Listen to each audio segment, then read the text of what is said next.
dans son contexte russe, contexte international, d'une manière, j'allais dire, un petit peu globale.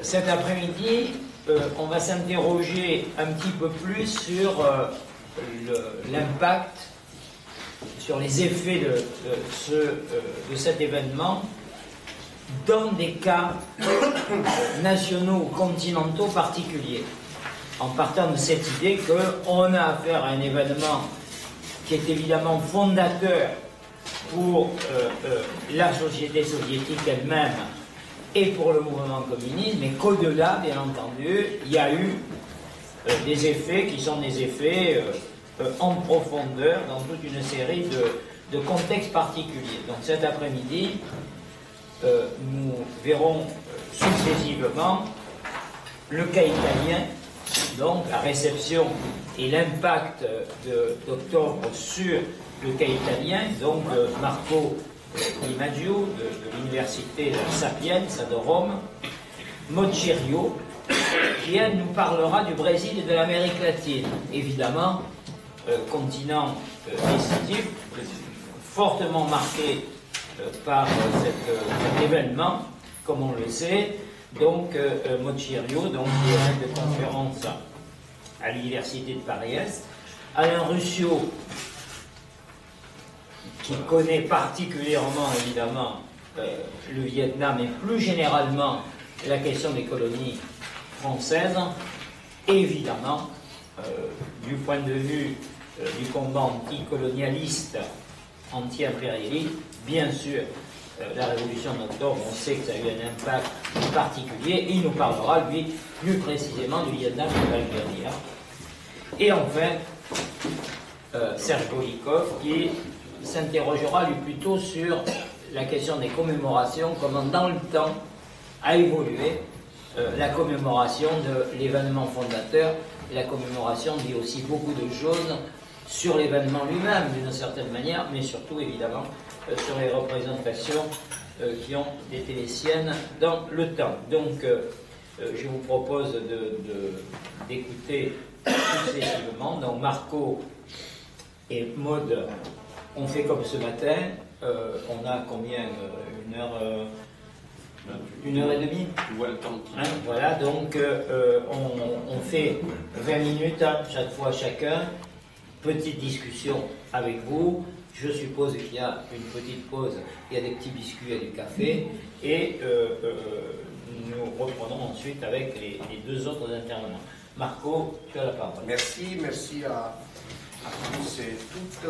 Et merci d'abord aussi à la Fondation Gabriel Péri pour m'avoir invité à participer à cette journée d'études. Alors, dans ma communication, je vais présenter brièvement quelques aspects des représentations de la révolution russe dans les cultures politiques italiennes du XXe siècle.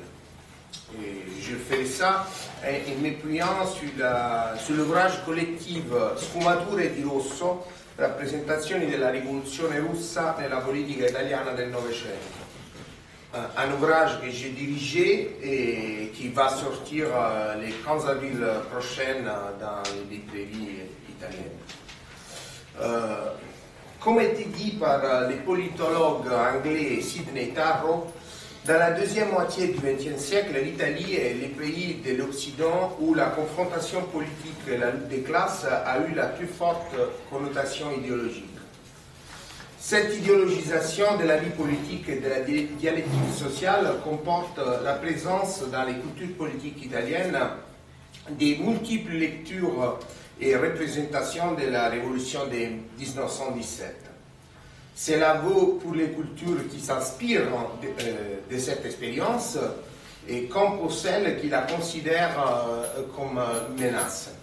La perspective de longue durée qu'on a adopté dans les livres que j'ai dirigés permet de considérer les représentations de 1917 comme un point d'observation sur l'évolution des cultures politiques italiennes, de leurs relations et contrapositions, des transferts d'idées et des influences réciproques.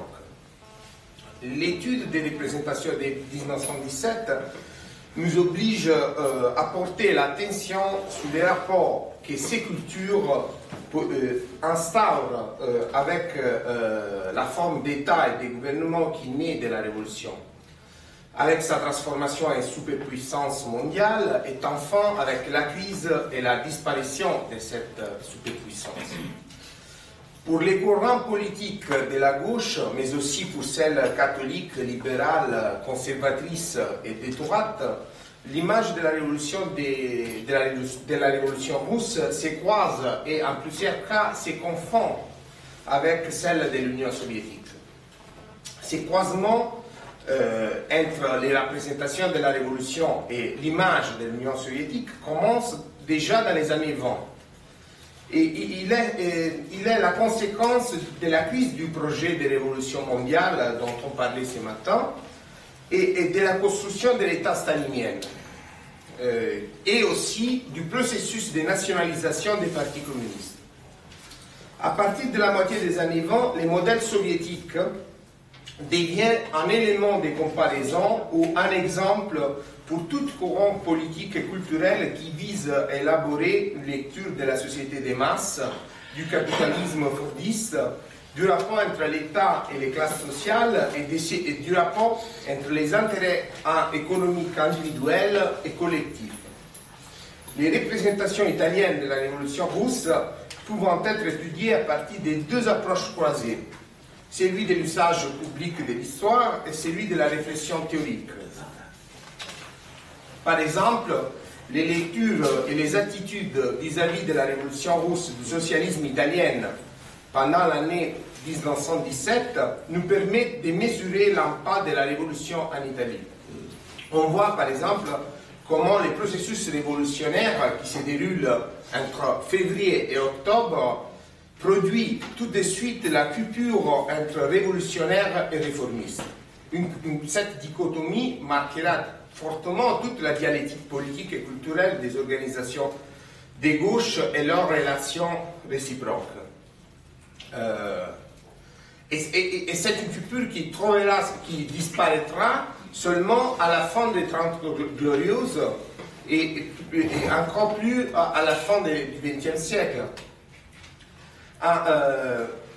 Donc, les représentations de la Révolution d'octobre marquent cette dialectique et se confondent avec les jugements sur le socialisme soviétique et ensuite sur le rôle de l'Union soviétique dans les scénarios internationaux. La prise de pouvoir par les bolcheviks, leur appel à la paix et la révolution prolétarienne et à la révolution prolétarienne mondiale deviennent les catalyseurs en Italie de la colère des masses populaires contre les souffrances de la guerre. L'octobre devient tout de suite un élément décisif dans les processus de politisation et de radicalisation politique des masses populaires.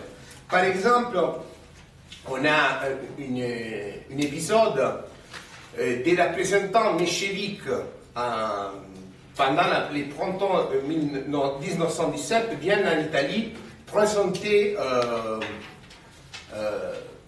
la révolution de février et le nouveau gouvernement républicain. Les socialistes italiennes lui font faire un tour des villes italiennes. Et là, on voit comme face aux interventions de ces mécheviks russes, les publics répondent avec Viva Lénine, non? En pensant qu'il s'agit des gens qui font partie du même parti de Lénine. En revanche, on voit comment les courants nationalistes italiens, qui en 1915 avaient joué un rôle fondamental dans l'orientation des masses en faveur de l'intervention de l'Italie dans la guerre, au début de 1917, regardent à la révolution russe comme au triomphe des forces laïques et modernistes contre le despotisme tsariste. Cette attitude optimiste se transforme rapidement en hostilité face à la victoire des bolcheviks. Au moment où l'octobre devient un exemple pour les masses populaires, et affaiblit la triple entente au nom de la lutte impérialiste, les révolutionnaires russes deviennent une menace. Par exemple, la révolution communiste est opposée en Italie par les intellectuels nationalistes à la révolution nationale. Dans les mois qui suivent, déjà dans les mois qui suivent les triomphes bolcheviques, donc dans la période après octobre, on voit en Italie la radicalisation des tendances nationalistes qui commencent à croiser anti-bolchevisme, impérialisme, racisme et antisémitisme. Pour l'Église catholique aussi, la révolution russe représente les triomphes des ténèbres. Par exemple, les jésuites voient dans les projets de Lénine les derniers résultats de la négation de Dieu. Négation qui avait été produite par la vague laïciste et illuministe des révolutions anglaises et françaises. Dans les pages de la revue Civiltà Cattolica des années 20 et 30, on relève les refus de la modernité. La même attitude qui va pousser, par exemple, Eugenio Pacelli, le futur pape Pius XII, qui à l'époque représente le Vatican à Munich, en Allemagne, a jugé avec une sympathie non dissimulée la réaction des Freikorps allemands nationalistes contre les spartakistes. La même attitude qui va amener le pape Pio XI à soutenir les pouvoirs de Mussolini. Ainsi, les refus de la modernité de l'Église et le modernisme nationaliste et impérialiste des courants laïcs qui vont adhérer au fascisme se retrouvent sur le terrain de la condamnation absolue et de la lutte contre la révolution d'octobre. En ce qui concerne les années 30, il est également intéressant de jeter un regard sur Giustizia e Libertà, la revue du mouvement d'intellectuels antifascistes exilés en France. Dans cette revue, on voit qu'il s'affirme des clés interprétatives de la révolution d'octobre et de la réalité soviétique comme celle du totalitarisme, de la construction du système bureaucratique de l'URSS en tant qu'élément qui conditionne l'édification du socialisme, de l'octobre comme événement ouvrant l'époque de la politique des masses, toutes notions qui traverseront les débats autour de la révolution d'octobre jusqu'à la fin du XXe siècle. Avec la défaite du fascisme, on voit un changement important dans les lectures de la révolution.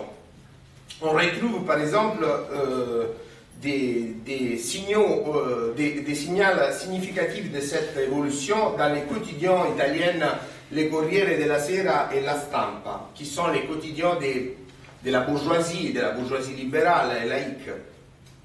Dans ces journaux, aussi pendant la guerre froide, on voit comme les journalistes soulignent les incapacités du socialisme soviétique et donc du marxisme-léninisme à faire face à la complexité de la réalité de l'Union soviétique et plus en général du monde contemporain.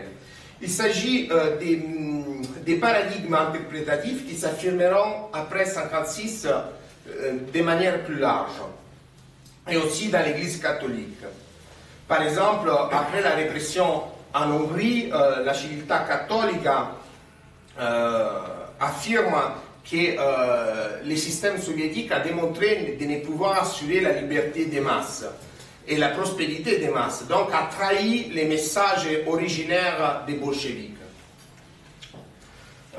On vient à la gauche italienne. Au lendemain de la Seconde Guerre mondiale, l'unité entre socialistes et communistes italiennes qui avait été construite pendant la résistance et avait été confirmée pendant la guerre froide, est marquée profondément par une lecture partagée de l'héritage de 1917. On parle pour cette période de lecture sociale communiste. Ça, c'est une grande différence avec la France, par exemple. Ça permet aussi au PCI, malgré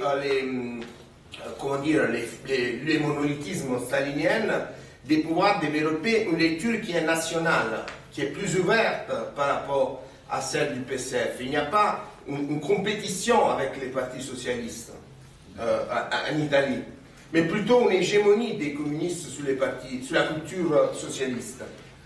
En effet, le point de départ est sans doute l'expérience antifasciste des années 30, qui avait abouti à la collaboration des socialistes et des communistes avec les catholiques et les autres forces démocratiques. Et qui avait abouti qui avait eu comme son résultat principal l'écriture de la Constitution républicaine. On voit dans cette période la tentative des socialistes et des communistes de faire les parallèles entre l'écriture de la Constitution, qui est décrite comme une vraie révolution politique pour l'Italie, et la révolution d'octobre. Seulement à partir de 1956, les partis socialistes italiens commencent à se détacher de cette dimension. Lentement, dans un processus contradictoire qui va durer une vingtaine d'années, les partis socialistes reviennent sous sa tradition pour chercher de nouvelles références dans la tradition social-démocrate européenne et sa critique à la révolution d'octobre. Donc on voit la récupération des Martov, des Plekhanov, mais aussi des socialistes réformistes qui en 1917 s'étaient opposés à la révolution bolchevique, comme Turati, Anna Kulishov, etc.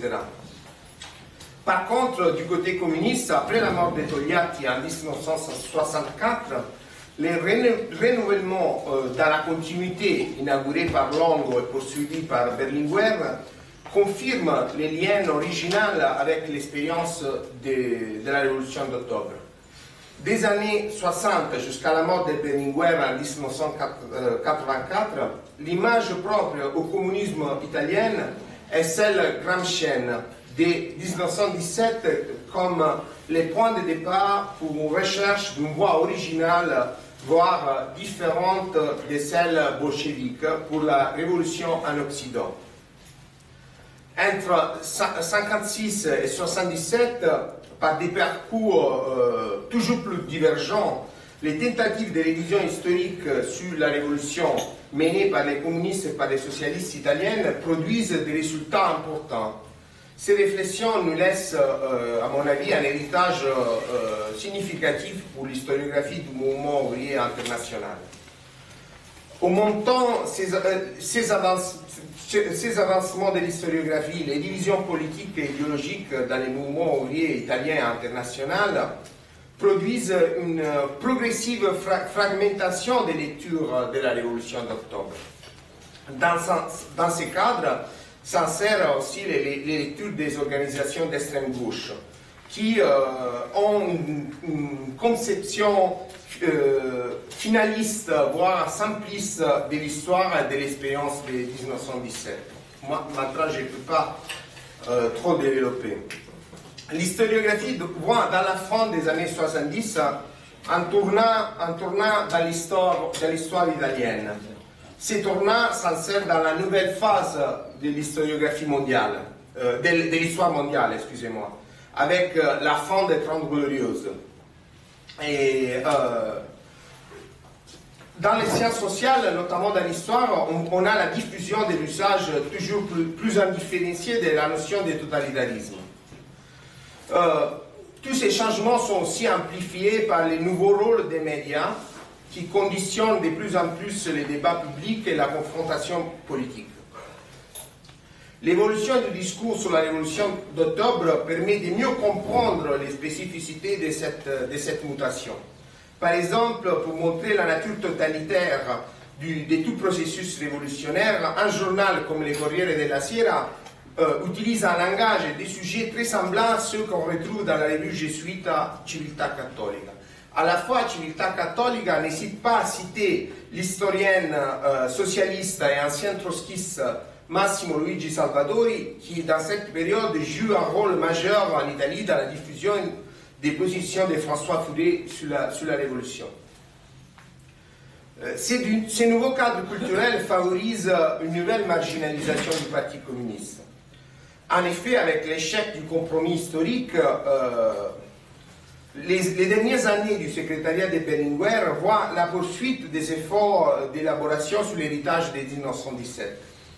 L'exemple le plus important est la déclaration sur la fin de la force propulsive des États nés de la révolution d'octobre faite par Berlinguer lors de la crise polonaise de 1981. Peu de jours après cette déclaration, qui aujourd'hui est vue comme le détachement de Berlinguer du communisme, depuis le siège du Parlement européen, Berlinguer précise que sa prise de position ne signifie pas l'abandon par les PCI de la référence à l'expérience bolchevique et léniniste. Vu aussi la crise du socialisme réel et l'affaiblissement stratégique et culturel de la social-démocratie européenne, Berlinguer confirme que l'alternative est de poursuivre dans la recherche d'une nouvelle voie pour le socialisme. Dans cette période, on voit plusieurs initiatives du Parti communiste italien, comme des colloques sur Bukharin, des articles sur Trotsky, toute une production des historiens communistes et des intellectuels communistes qui sera reprise aussi en partie dans la période de la perestroïka. Je vais terminer. Cette mutation termine avec la mort de Berlinguer, qui fait sortir toutes les contradictions de la tentative de renouvellement culturel du Parti communiste italien.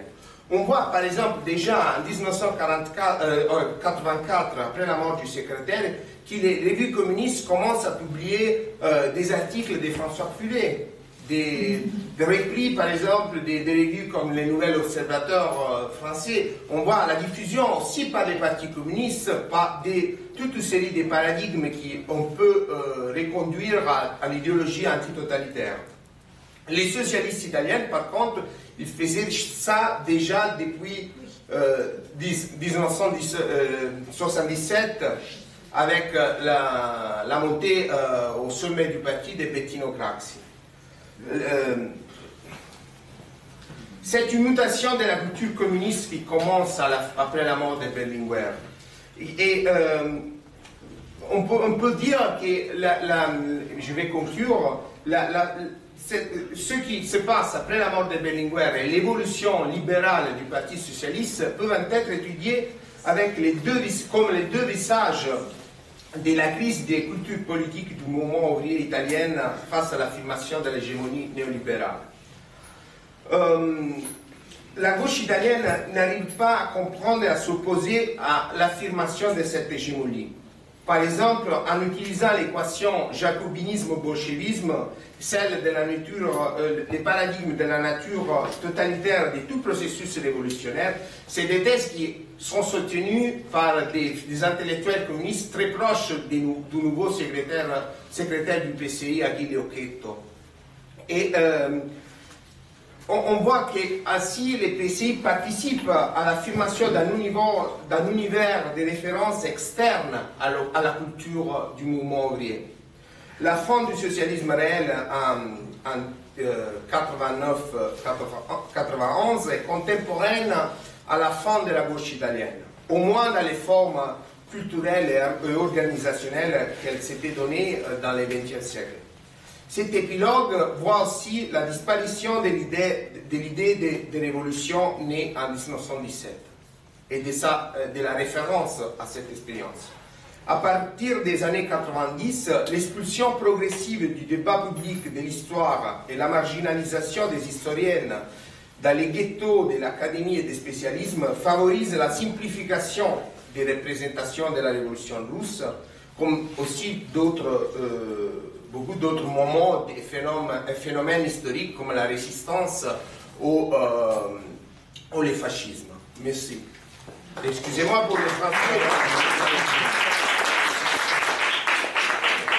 Merci Marco. Donc Maud sur le Brésil d'Amérique latine. Merci beaucoup. D'abord merci à Serge pour son invitation et à la Fondation du Brésil d'avoir organisé cet événement. Alors d'abord, je vais commencer par m'excuser pour la modestie de mon propos. D'abord parce que je ne vais parler que du Brésil et non pas de l'Amérique latine en général.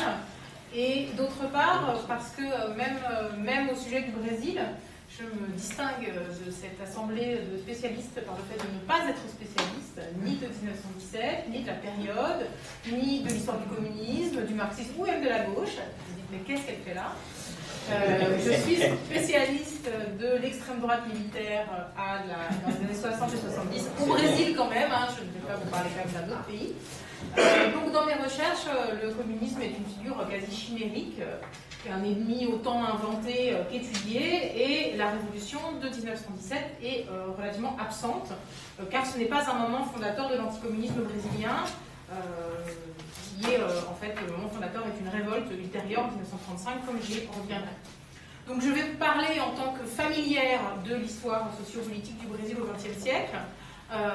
J'espère que ce sera suffisant en pariant sur le fait qu'il n'y a pas plus familier que moi dans cette assemblée. Et je vais donc tenir un propos plus généraliste que mes collègues, en espérant lancer des pistes de réflexion qui seront utiles, qui seraient utiles pour plus compétents que moi, et aussi situer le problème de la réception de la révolution russe au Brésil dans des questionnements historiographiques plus généraux qui concernent des historiens qui ne travaillent pas sur ce sujet précis. Donc je vais d'abord commencer par mon parcours de recherche pour préparer cette intervention. Toujours un bon moyen d'établir une certaine sympathie de l'auditoire avant de parler de quelque chose qu'on ne connaît pas bien. Donc j'ai commencé par faire des recherches bibliographiques pour avoir des informations, et je suis tombée sur le premier travail consacré à l'impact de 1917 au Brésil, qui était un ouvrage écrit en 1967, donc pour le 50e anniversaire de la Révolution, et qui a été écrit par un jeune journaliste et politiste brésilien qui s'appelle Moniz Bandeira, qui avait à peine 30 ans alors, et qui était en exil en Uruguay, car sa proximité avec le président travailliste Jean Goulart, qui était au pouvoir entre 1961 et 1964, et qui avait été renversé par un coup d'État militaire en 1964, avait contraint Moniz Bandeira à s'exiler en même temps que le président. J'ai donc été ravie de commencer par travailler sur un ouvrage qui avait été écrit pendant ma période et pendant le régime que je suis, c'est-à-dire la dictature militaire brésilienne. C'est une porte d'entrée dans cet objet qui m'a intéressée. Et cet ouvrage, qui s'appelle O Ano Vermelho, l'année rouge, a été pour moi à la fois un outil de travail, mais aussi le témoignage d'une époque. Donc, je vais commencer par vous parler des années 60. Pourquoi cet ouvrage est intéressant? Il est intéressant d'abord par sa préface. La préface a été écrite par un autre historien qui s'appelle Nelson Werneck Sodré, qui était un ancien militaire et également un historien exilé après le coup d'État, qui commence à parler, qui décrit l'ouvrage qu'il préface, en faisant plusieurs remarques qui me semblent intéressantes. D'abord, il note que c'est le premier ouvrage qui est écrit sur la question. Donc, entre 1917 et 1967, personne au Brésil ne s'était penché sur ni la révolution, ni son impact au Brésil. Sodré dit c'est vraiment le dernier moment pour le faire avec des témoins vivants. Il a raison, hein. 50 ans c'est un peu la date limite quand on fait de l'histoire récente pour pouvoir parler à des gens qui sont encore vivants et qui étaient adultes au moment des faits. Et il s'interroge sur la raison pour laquelle cet événement a si peu marqué les Brésiliens, l'historiographie brésilienne, pourquoi il n'y avait jamais rien qui avait été écrit à l'époque. Donc, comme je vous le disais, ça correspond au fait que 1917 avait été largement évacué de la mémoire collective brésilienne, était considéré comme un événement étranger, au mieux mondial, global, mais pas un événement national. Et plus généralement, ça correspond à une représentation de l'histoire, de la chronologie de l'Amérique latine au XXe siècle, qui considère qu'en fait la Première Guerre mondiale et la Révolution russe ne sont pas des événements qui sont des événements marquants dans l'histoire de l'Amérique latine, que les ruptures en Amérique latine ne sont pas les mêmes qu'en Europe. En Europe, les grandes ruptures du XXe siècle, c'est les deux guerres mondiales. Hein. On considère souvent que c'est des moments qui structurent le XXe siècle. Et en Amérique latine, on considère que les grandes ruptures, c'est la crise de 1929, puis la révolution cubaine. Et donc, ça explique pourquoi en fait, on s'est assez peu intéressé à 1917, parce que ce n'était pas considéré comme un événement qui était un événement matricielle du XXe siècle en Amérique latine et au Brésil, comme ça l'est en Europe. L'autre préfacier, là, notre préfaceur, qui s'appelle Sodré, il note également, enfin il finit sa préface comme ça, il dit que commence à ses yeux le procès de cette époque, au sens juridique du terme, je le cite, hein. Ce livre est une pièce importante des actes avec des témoignages précieux de témoins et aussi d'accusés. Alors pourquoi il dit ça? Pourquoi il finit sa préface comme ça en 1967? Cet homme de gauche, hein, qui est un compagnon de route, on pourrait dire, hein, mais qui n'est pas un communiste militant. Il dit ça parce que, effectivement, l'Amérique latine des années 60 et 70 met en procès le communisme issu de la révolution d'octobre. Il le met en procès de deux manières. D'abord, au Brésil, c'est très clair en 1967, le communisme est en procès très concrètement, puisque le pouvoir militaire répressif et autoritaire qui s'est installé au pouvoir, qui va s'installer au pouvoir assez peu de temps après, en Uruguay, au Chili, en Argentine, hein, dans toutes ces dictatures qu'on connaît bien, mettent en procès concrètement les communistes, le communisme comme grand fléau du XXe siècle et se présentent comme ceux qui vont nettoyer le continent contre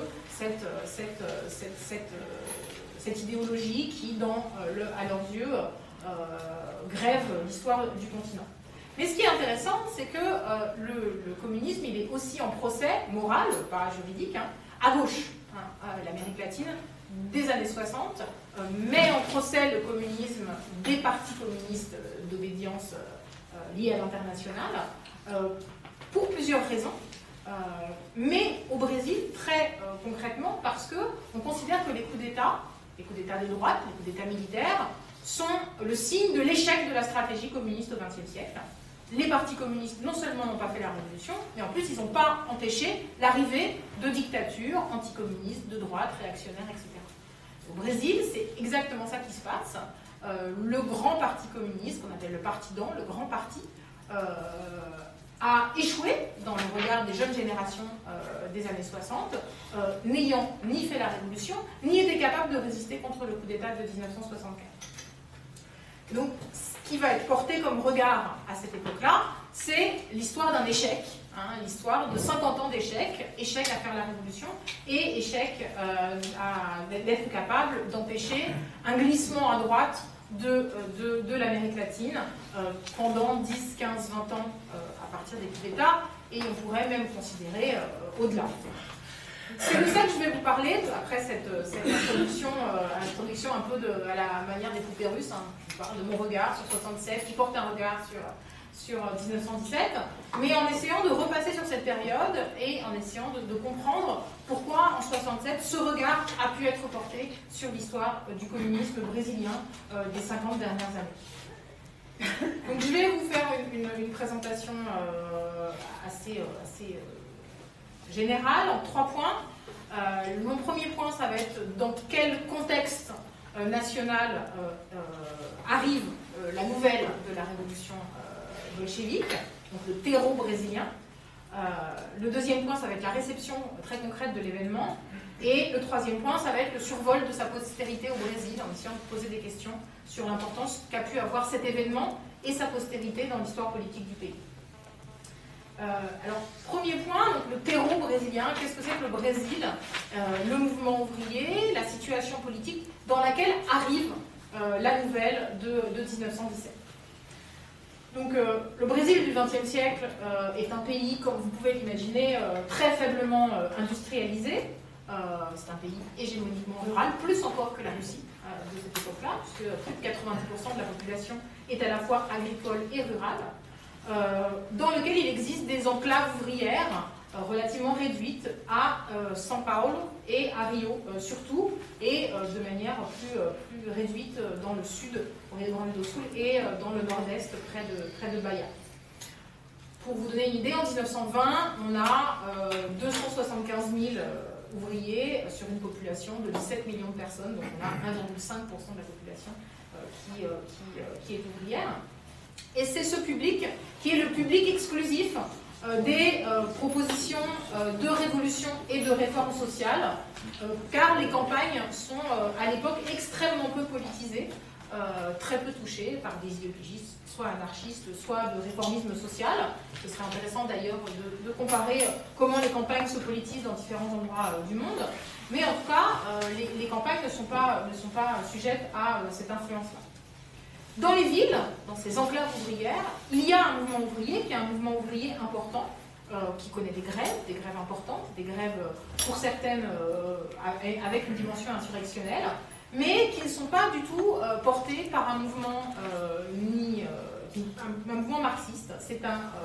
Ce sont des anarchistes de manière hégémonique qui dominent le mouvement ouvrier brésilien.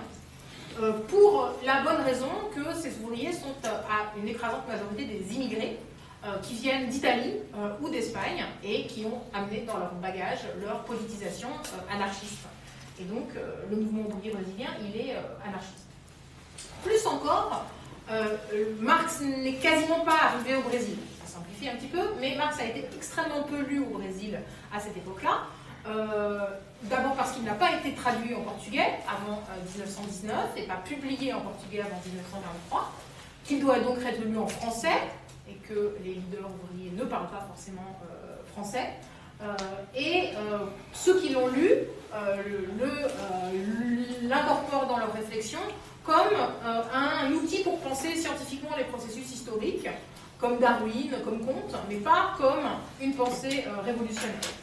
C'est un élément qui va faire énormément obstacle à la compréhension de ce qui se passe en Russie en 17, parce qu'il n'y a pas la culture, une culture, disons, théorique qui permette de donner une consistance aux événements qui parviennent. En 17, même, quand on prend l'année 17, le Brésil connaît un grand niveau de conflictualité ouvrière. Il y a beaucoup de grèves en 17. Pour ça, l'Amérique latine ressemble à l'Europe. Entre 17 et 20, toutes les enclaves ouvrières d'Amérique latine sont en grève, et pour des raisons assez proches des grèves ouvrières européennes de cette époque-là, parce que le continent sud-américain, il est très fortement touché par la guerre, bien qu'il n'aille pas faire la guerre. Le Brésil va faire la guerre, mais il envoie quelques contingents pour aller faire des opérations humanitaires, hein, c'est quasiment rien, et personne d'autre dans le sous-continent latino-américain ne va participer à la Première Guerre mondiale. La Première Guerre mondiale, elle est mondiale sauf une partie des continents, dont l'Amérique latine. Mais néanmoins, il y a des conséquences économiques à la guerre. Les prix augmentent, les usines emploient plus d'ouvriers parce qu'il y a des importations qui n'arrivent plus, qui sont réservées à l'effort de guerre. Et donc, on a besoin d'ouvriers, on fait travailler les ouvriers, les cadences augmentent, les salaires n'augmentent pas, et il y a de l'inflation. Le cocktail magique pour faire grève. Dans une situation où les ouvriers dont je vous ai parlé, les quelques pourcents d'ouvriers dont je vous ai parlé, ne sont absolument protégés par aucune loi sociale. Il n'y a pas de réglementation du tout, hein, ni du travail des enfants, ni du travail des femmes, ni du travail de nuit. Il n'y a aucune forme de droit social, ce qui donne une situation explosive. Donc on est dans un pays avec une population ouvrière réduite, très mobilisée, anarchiste, massivement en grève, quand la nouvelle de la Révolution arrive. L'opinion publique ouvrière et, disons, l'opinion publique en général, est attentive à ce qui se passe en Russie au moment où les nouvelles arrivent. Pour plusieurs raisons. La première raison, c'est que les élites brésiliennes, y compris les élites progressistes, sont russophiles, sont intéressées par la Russie, en particulier parce qu'elles sont francophiles et qu'elles font comme les Français. Et comme les Français s'intéressent à la politique, les élites brésiliennes se font comme les Français s'intéressent également à l'actualité russe. C'est ce qui a fait que la révolution de 1905 a été extrêmement, fait l'objet d'un grand intérêt au Brésil, de la part de l'opinion publique telle qu'elle s'exprime dans la presse, etc. Et aussi de la part des milieux ouvriers et anarchistes, qui vont être extrêmement attentifs à ce qui se passe, extrêmement frappés par l'échec de la Révolution. Une partie des réseaux anarchistes vont se cotiser pour envoyer de l'argent aux camarades d'outre-Atlantique, outre-Oural. Et on a une correspondance en particulier entre Kropotkin et des leaders ouvriers brésiliens, qui est assez intéressante et qui montre l'attention et la proximité des deux courants. Et le fait d'avoir été attentif à 1905 va rendre ces milieux-là attentifs à 1917, disposés à voir apparaître un processus révolutionnaire en Russie, et donc être attentifs dès février-mars à ce qui se passe là-bas. Alors comment ce qui va arriver, et en particulier la révolution d'octobre, qu'on appelle la révolution de novembre, intitulée Révolution de novembre en portugais et au Brésil, donc le deuxième point, la réception de l'événement. Donc la première chose qui est importante à noter, c'est que le Brésil va recevoir l'événement en tant que pays très périphérique, donc très distant des nouvelles qui arrivent, et ça va beaucoup expliquer comment la révolution est comprise. D'abord, la révolution ne va pas être comprise, justement, puisque le Brésil n'a pas de reporter, n'a pas de journal, n'a personne pour aller sur les lieux, accéder d'une manière un peu directe à l'information, et ce qui fait que pendant assez longtemps, les élites ouvrières, le mouvement ouvrier, les leaders ouvriers ne vont absolument rien comprendre à ce qui se passe, souvent le dire d'ailleurs, qu'ils ne comprennent pas. Et ceux qui proposent une interprétation considèrent très longtemps qu'il s'agit d'une révolution anarchiste, d'une insurrection anarchiste, et vont le lire comme tel pendant plus d'un an. C'est d'ailleurs ce que tous ces personnages-là racontent dans leur mémoire. Il y a quelqu'un qui s'appelle Astrologis do Pereira, qui était un leader anarchiste qui va adhérer ensuite au parti communiste, qui dit ce qu'on ne savait pas très bien, c'est que les communistes se trouvaient à la tête de la révolution russe, étaient marxistes et pas anarchistes. C'est plus tard que ces différences se sont éclaircies. Alors, la conséquence concrète, c'est que la révolution a pour impact immédiat le fait d'inciter à l'insurrection tout ce mouvement anarchiste, sans modifier leur manière de concevoir la révolution, l'organisation ouvrière. Et ils vont d'ailleurs mettre en place une insurrection. Et pour fêter l'anniversaire de 17, donc en novembre 18, le mouvement anarchiste brésilien va lancer une insurrection, qui a été un peu oubliée de l'histoire, qui n'a pas du tout marché, parce qu'elle a été infiltrée par des agents de la police, et donc ils se sont fait tout de suite réprimer, mais qui était une insurrection absolument classique dans la conception anarchiste de ces réseaux-là. Ce qui se passe ensuite, en 18 et en 19, c'est qu'il va y avoir la conscience de la nécessité de s'organiser davantage.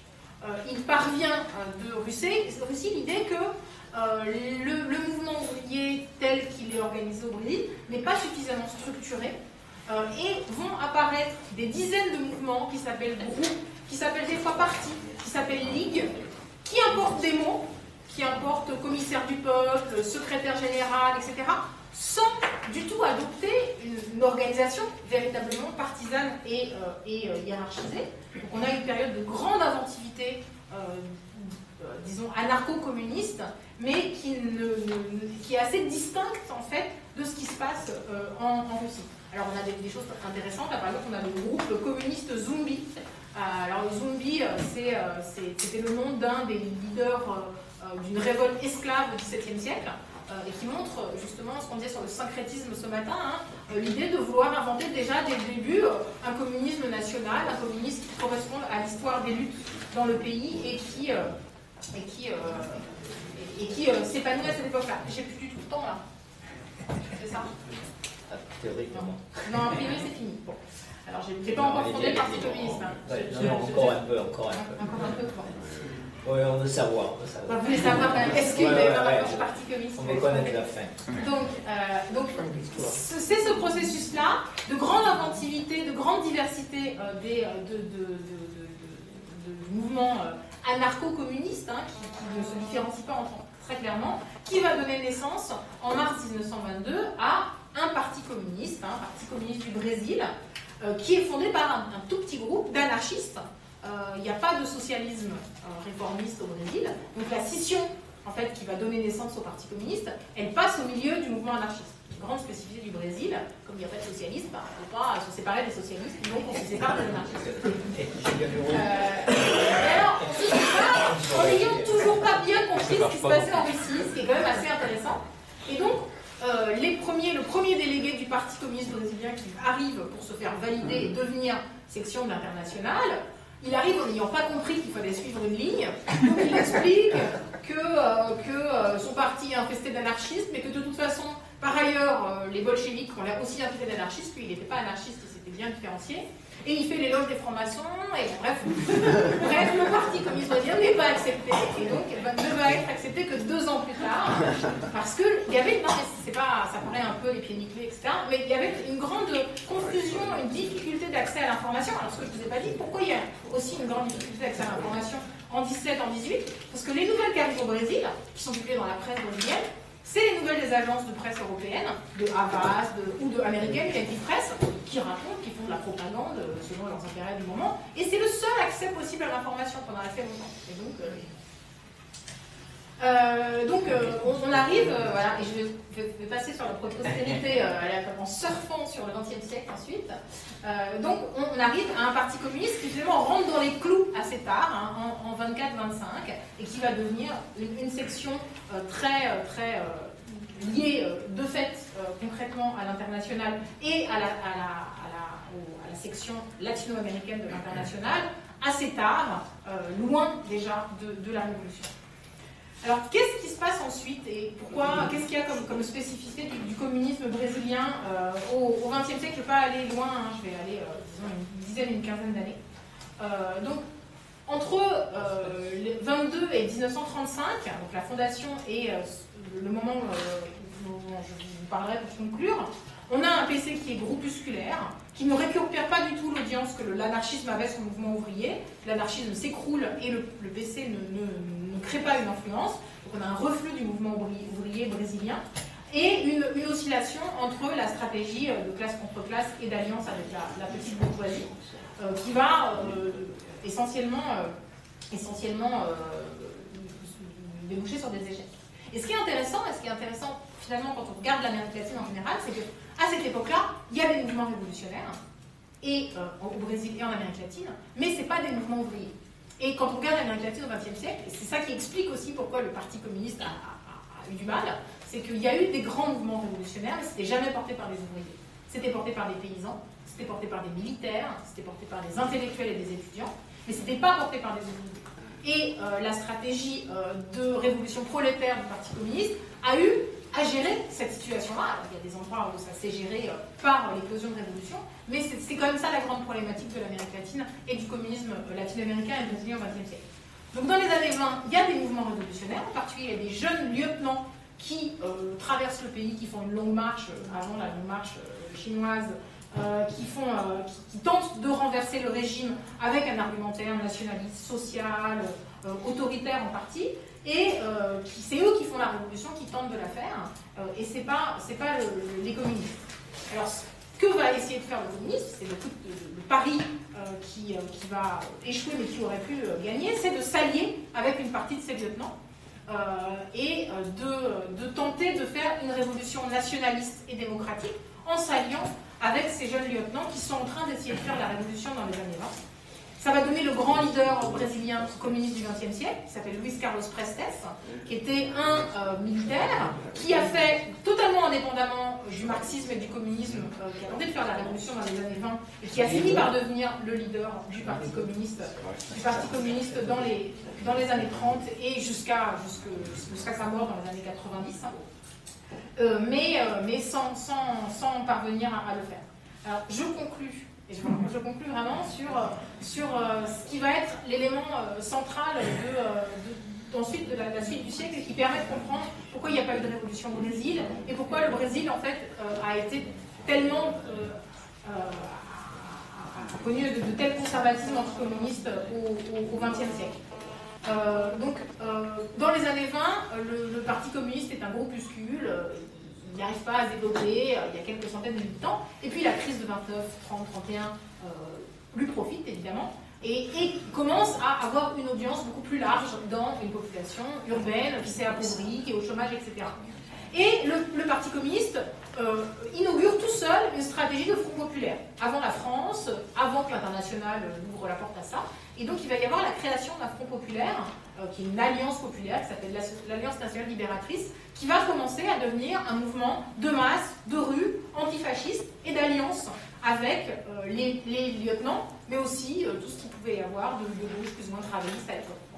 Sauf que ce n'est pas la stratégie qui est décidée à l'international par l'international pour le Brésil à cette époque-là. Et au moment où ce mouvement se développe, il va y avoir la stratégie d'une insurrection qui est mise en place au même moment. Et en 1935, on va avoir à la fois un grand mouvement de rue et une insurrection qui est mise en place et qui va échouer et qui va donner naissance à une énorme offensive anticommuniste, un imaginaire anticommuniste extrêmement fort jusqu'à aujourd'hui. Dilma Rousseff, il y a 6 mois, a été impeachée avec des millions de personnes dans la rue qui disaient non au communisme, le communisme au portrait du Brésil, non, le Brésil ne deviendra pas un grand Cuba. Il y a une force de l'imaginaire anticommuniste parmi la bourgeoisie brésilienne qui est incroyable, qui naît en 1935. Et 1935, c'est la mise à mort en fait du communisme, du Parti communiste comme force politique. Le Parti communiste va être interdit toute son existence en fait au Brésil, 2 fois 3 mois autorisés en 27 et en 47, entre 1922 et 1988. Et sur ces ruines-là, va arriver au pouvoir, enfin, se renforcer, vraiment conquérir le pouvoir, un leader qui s'appelle Vargas, Getúlio Vargas, et qui va avoir la stratégie d'avoir une stratégie qu'on appelle populiste, mais que, comme on disait, ne veut pas dire grand-chose, de maintenir sous tutelle le mouvement ouvrier avec un pouvoir autoritaire en donnant des bénéfices sociaux aux ouvriers. Et dans tout ça, le Parti communiste ne va pas réussir à faire des alliances de classe avec d'autres forces révolutionnaires, va se retrouver en étau entre un pouvoir qui a une stratégie de gestion des classes populaires, qui est une gestion autoritaire et paternaliste, et de l'autre côté des forces révolutionnaires, mais qui ne sont pas des forces révolutionnaires, qui sont prolétariennes, ouvrières. Et dans ce chemin-là, de fait, il n'y a pas eu d'espace en fait pour une stratégie ni de classe contre classe, ni d'alliance de classe du Parti communiste jusqu'en 67 et pas plus par la suite, puisque ensuite le Parti communiste explose et est remplacé par plein de groupuscules maoïstes, guévaristes qui vont se faire exterminer par le pouvoir militaire et ne donner naissance en fait à rien d'autre et à abandonner la stratégie révolutionnaire dans les années 70 à peu près. Désolée pour le temps, merci.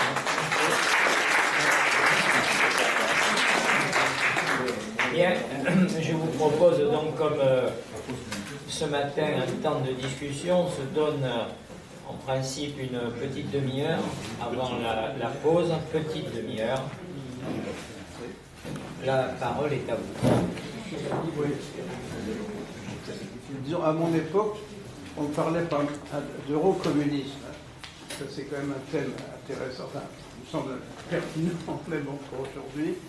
Donc avec l'Italie, la France, l'Espagne, le Portugal, et peut-être le Chili d'Allende, où il y avait même un euro qui dépassait. Parlez bien fort parce qu'au fond, ils n'entendent pas. Oui. Donc j'aimerais avoir, si quelqu'un peut répondre, une position sur cette perspective qui a été avortée. Une question concernant le Brésil. J'aurais bien aimé savoir un peu aussi comment se situe le Parti des travailleurs au début par rapport à toute l'histoire dont vous nous avez parlé.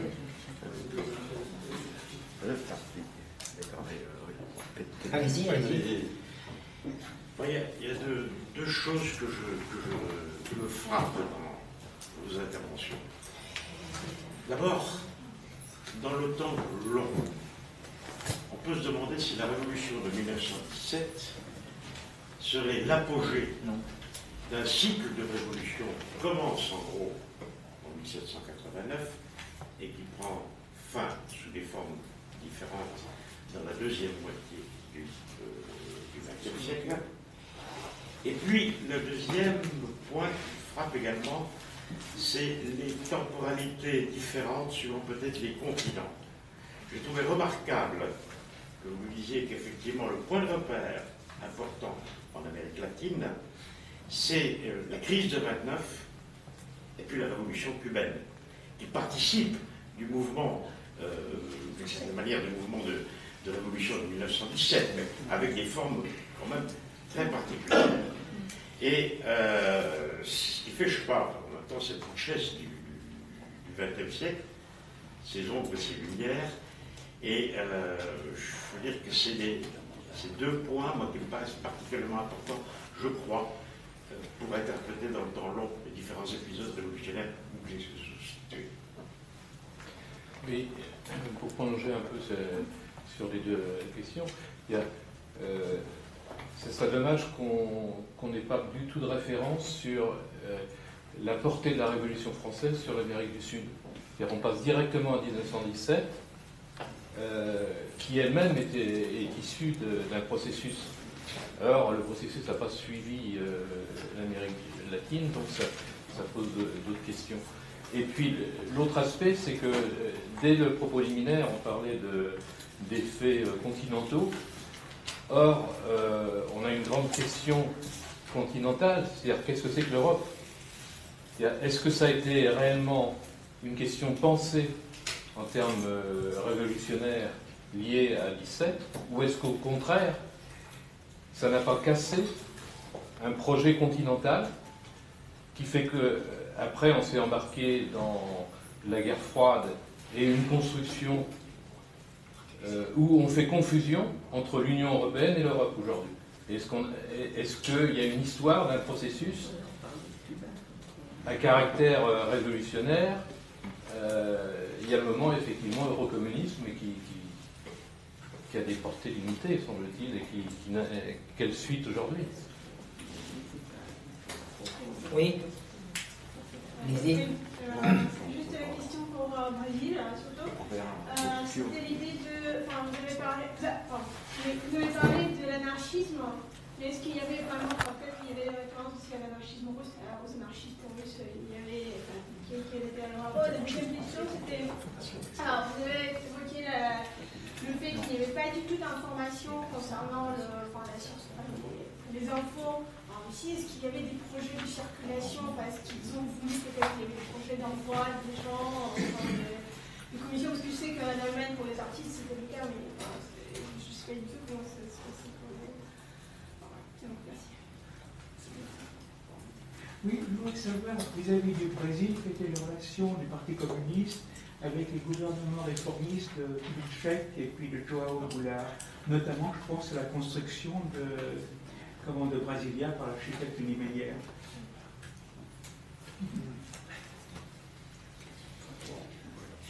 Repassage à la table.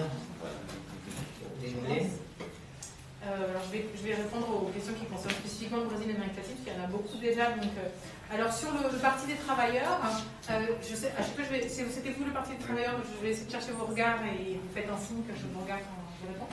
Alors donc le Parti des travailleurs, il est le produit, donc c'est un parti qui est fondé en 1981, donc à la fin de la dictature qui est en train de s'ouvrir à ce moment-là, et qui est le produit de la rencontre de différents mouvements sociaux et syndicaux qui se sont affirmés pendant la dictature et qui sont essentiellement des mouvements qui sont des mouvements de mobilisation populaire qui se sont détachés des mouvements syndicaux liés à Vargas, qu'on appelle gétulistes. On dit gétulistes, on prend les prénoms au Brésil, donc ça s'appelle Getulio, gétulistes.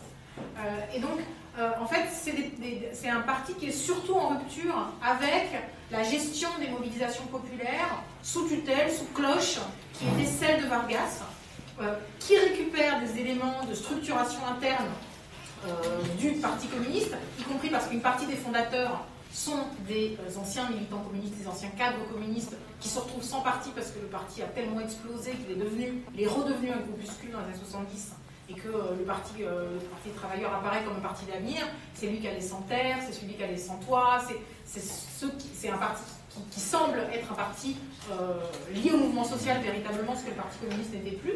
Donc il y a une structure hiérarchisée du Parti des travailleurs, en particulier dans les années 80 et jusqu'au milieu des années 90, donc de culture organisationnelle, mais sinon, sa matrice, c'est une matrice qui s'oppose à un modèle qui est très brésilien, très latino-américain, qui est l'idée d'attendre de l'État des bénéfices sociaux à partir du moment où l'État est bienveillant à l'égard des classes populaires, qui est la logique d'une partie des mouvements syndicaux et d'organisations sociales des années 30 jusqu'aux années 60. Alors, les temporalités différentes des continents, je suis d'accord, je ne sais pas si c'était vraiment une question, mais en tout cas, c'est quelque chose qu'on se pose beaucoup quand on travaille sur l'Amérique latine, hein, comment faire de l'histoire globale et connectée quand on travaille sur des temporalités différentes. Et en même temps, moi je suis dans une dynamique où c'est tellement établi que les ruptures c'est 29 et 59, que justement essayer de voir s'il ne se passe pas quelque chose avec la Première Guerre mondiale, ça aide justement à faire de l'histoire globale. Et de fait, il se passe quand même quelque chose avec la Première Guerre mondiale, il va quand même se passer quelque chose en 17 qui va changer, mais ça ne va pas changer pareil qu'en Europe.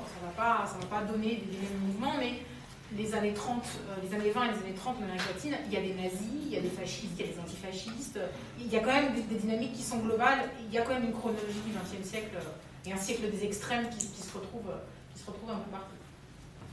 Alors, c'était vous sur la Révolution française et l'Amérique latine. Alors oui, évidemment, c'est très très important. Hein. Alors quand on travaille sur l'Amérique latine, on parle de la Révolution française, on parle des révolutions atlantiques, Révolution française, Révolution américaine et Révolution sud-américaine. Un grand processus global qui va de 1780 à 1820.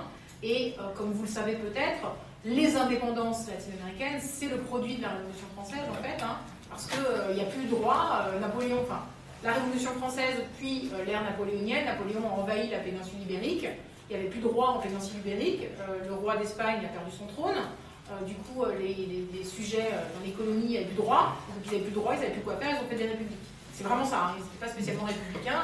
Et ensuite, ils sont devenus un peu républicains, ils ont été acculturés aux idées libérales et républicaines. Et c'est pour ça que le Brésil n'est pas devenu une république à ce moment-là, parce que le roi du Portugal, il a pris le bateau, il a fui, il a pris le bateau quand il est arrivé au Brésil, il a fait son monarchie au Brésil. C'est pour ça qu'il y a eu 50 ans de plus de monarchie au Brésil que dans le reste de l'Amérique latine. C'est pour ça que le Brésil est resté un grand pays, qui ne s'est pas coupé en petits morceaux, plein de petites républiques, mais c'est parce qu'il y avait encore un roi qui disait que c'était... c'est très important de voir l'impact de ces idées-là, parce que les élites latino-américaines, elles se sont retrouvées avec des républiques, avec une idée libérale où il fallait que le peuple soit souverain, que la nation soit souveraine, et en même temps extrêmement conservatrice, parce qu'il n'y avait pas eu d'arrivée au pouvoir d'élites qui étaient plus libérales que d'autres, et convaincus que leur peuple, un peuple indien et esclave, n'était pas du tout du niveau des peuples qui étaient capables d'avoir une démocratie, une république. Voilà. Donc ils ont vécu tout le 19e siècle avec l'idée qu'ils avaient un modèle, qui était le modèle de la République démocratique. Ils n'avaient pas le peuple qu'avait avec. Il fallait des bons Français qui savaient lire et écrire, tout ça, bon. Et qu'eux, ils avaient des gens pas de la bonne couleur, pas du bon niveau d'instruction, etc. C'est vrai, hein. Et ça a donné des régimes qui étaient des républiques, entre guillemets, comme au Brésil, je ne sais pas où je dis pas, mais où il y avait 5% de la population qui votait, parce qu'on restreignait très fort. Hein. Les Brésiliens non alphabétisés votent depuis 1988. Avant 1988, l'alphabétisation était nécessaire pour voter. Et donc c'est contre ça qu'on fait la révolution en Amérique latine. C'est contre ce genre de régime-là. Donc l'impact de la Révolution française est important. Encore 3 questions à répondre. Alors, est-ce que l'anarchisme russe était important? Oui, il était important. Hein. Il y avait des liens personnels avec des correspondances, une grande admiration pour Kropotkin, comme lui personnellement, avec une relation personnelle entre en particulier le leader anarchiste qui s'appelle Löwenroth et Kropotkin. Donc il y avait des liens forts. Je ne peux pas vous en dire beaucoup plus parce que je ne suis pas spécialiste de ce sujet-là, mais je sais qu'il y avait des liens forts. Est-ce qu'on envoyait des gens? On les a envoyés, mais assez tard en fait, déjà dans la deuxième moitié des années 20, jusqu'au milieu des années 20, il y avait des agences de presse et il y avait une radio allemande qui donnait des informations et qu'on pouvait capter, mais qu'on pouvait capter que dans un endroit du pays, parce que sinon ça ne passait pas. Et donc il y avait des voyages à l'intérieur du Brésil pour capter la radio allemande qui donnait des informations qui n'étaient pas celles des agences de presse européennes. C'est un peu compliqué. On n'avait pas Twitter à l'époque. Hein, et alors le PC à l'égard de Kubitschek et de Goulard, alors pour vous redire un petit peu, hein, je ne sais pas qui m'a posé la question, c'était vous. Alors Kubitschek, donc c'est 2 personnes qui sont des héritiers de Vargas, tous les deux. Hein. Le premier, un héritier de Vargas, plutôt de centre droit, qui a gardé l'idée d'industrialisation, etc., et qui a fondé Brasilia. Et Goulard, plutôt de centre gauche, travailliste de centre gauche. Donc la caractéristique du parti communiste à toute cette époque-là, c'est qu'ils ont tenté de garder la stratégie d'alliance de classe. Et donc ils ont, dans la clandestinité, alors qu'ils étaient interdits par le pouvoir, ils ont appuyé ces pouvoirs-là. Beaucoup plus Goulard que Kubitschek. Il n'y a pas eu d'opposition à Kubitschek, ni dans la stratégie de construction de Brasilia ou pas, mais il y avait l'idée d'un appui au pouvoir qui étaient les plus nationalistes, les plus industrialistes, qui étaient disposés même si ce n'étaient pas des pouvoirs révolutionnaires, le Parti communiste, après avoir été violemment réprimé par Vargas, a fini par s'allier clandestinement avec ses héritiers.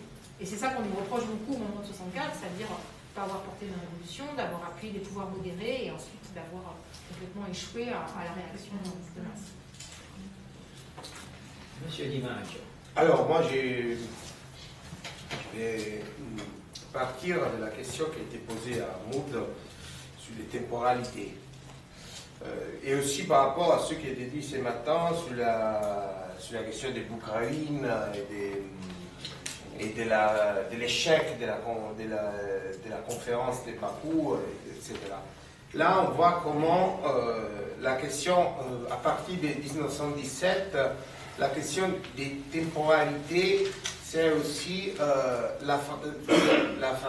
des temporalités du processus révolutionnaire, c'est aussi la question de comment, dans les différents contextes, dans les différentes régions du monde, on va assumer les modèles soviétiques, l'expérience bolchevique et les modèles soviétiques.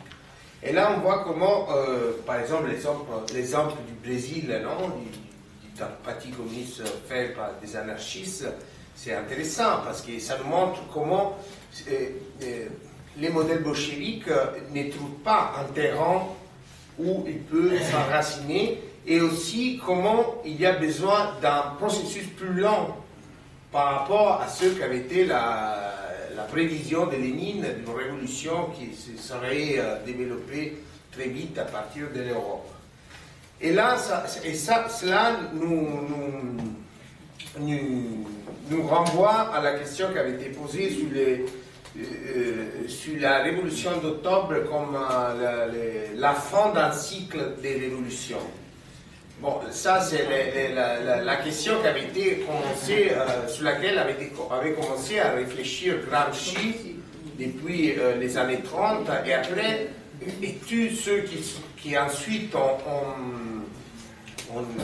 se sont rapprochés à l'ouvrage de Gramsci, en Italie, en France, je pense à Christine Bougie-Glucksmann, par exemple, mais aussi à d'autres, se sont posés cette question. Est-ce que la révolution d'octobre, c'est la dernière révolution avant le début de l'époque des masses?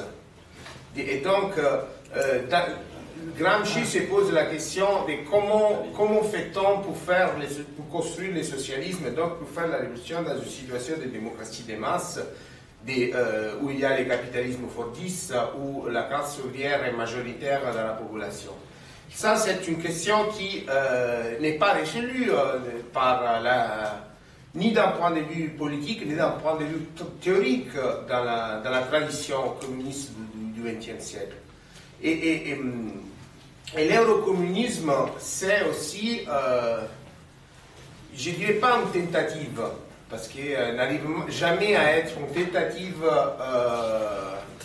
définie, mais plutôt les catalyseurs d'une certaine, de toutes les instances, les prises de conscience que le modèle soviétique n'est pas suffisant pour l'Occident, pour la réalité occidentale, et aussi l'affirmation d'une diversité du mouvement ouvrier occidental et aussi du communisme occidental. Ce matin, on parlait du rapport différent à l'antifascisme, non? On voit que la tradition communiste occidentale, notamment la tradition française et la tradition italienne, et il faut dire aussi que tous les dirigeants du Parti communiste italien font leur formation en France dans la période du Front populaire. Donc, c'est là qu'on voit un développement de l'antifascisme qui est différent par rapport à celui du groupe dirigeant stalinien de l'Union soviétique. L'antifascisme devient pour le communisme occidental les moyens par lesquels il construit son rapport à la démocratie, par exemple. Même si de façon différente entre l'Italie et la France. Je trouve que l'Italie, à partir de Gramsci, va plus loin, que le Parti communiste italien, il est capable d'aller plus loin sur ce plan. Même si l'élaboration du PCI n'est pas suffisante de ce point de vue. Là, la question de l'eurocommunisme, c'est aussi la question des rapports entre les communismes italiens et les communismes français. Et l'incapacité de mettre en place une collaboration, pour des raisons que je ne vais pas développer maintenant, pour, par exemple, pour exercer une hégémonie sur les processus de démocratisation de l'Espagne et du Portugal, par exemple, et de la Grèce. Hégémonie qui la social-démocratie européenne est capable d'exercer, et si on voit la capacité de la social-démocratie européenne d'exercer l'hégémonie sur la démocratisation des pays de l'Europe du Sud, ça nous renvoie tout de suite à la construction de l'Union européenne pour comme on l'a aujourd'hui, c'est-à-dire les processus qui amènent à la construction de l'Union européenne, c'est aussi la démocratisation de l'Europe du Sud, et c'est aussi l'hégémonie de la social-démocratie allemande dans le panorama de la gauche européenne.